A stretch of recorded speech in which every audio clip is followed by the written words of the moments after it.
The Landmarks Art and Garden Center property on Tiburon Boulevard was part of the earliest settlement on the Tiburon Peninsula, John Reed's Mexican land grant, El Rancho Corte Madera del Presidio, the ranch that cuts wood for the Presidio. In addition to the Tiburon Peninsula, the rancho included Strawberry Point, Mill Valley, and part of Corte Madera.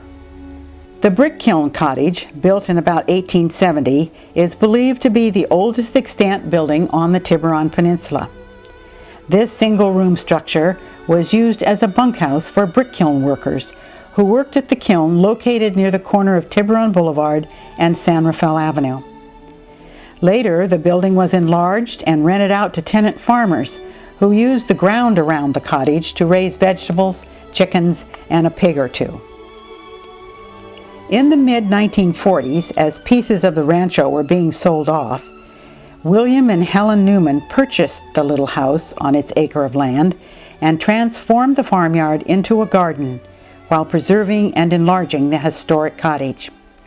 A half-century later, Mrs. Newman bequeathed the property to the Belvedere Tiburon Landmark Society to be preserved and used as a community art and garden center.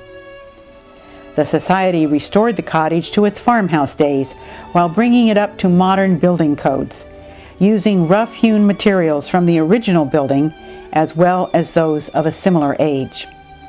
The cottage now provides a cozy setting for local artists to display their works. When Landmarks acquired the property, the garden was overgrown and wild, suffering from years of neglect.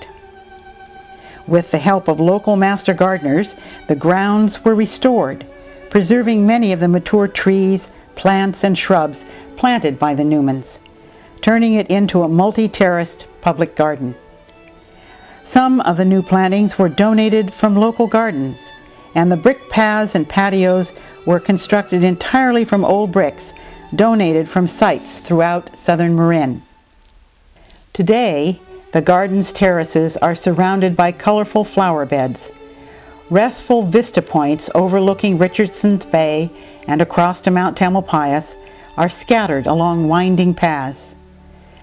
While this landmark property has become a popular setting for weddings, private parties, and community events, it remains an oasis for the public to enjoy, thanks to our dedicated docent volunteers.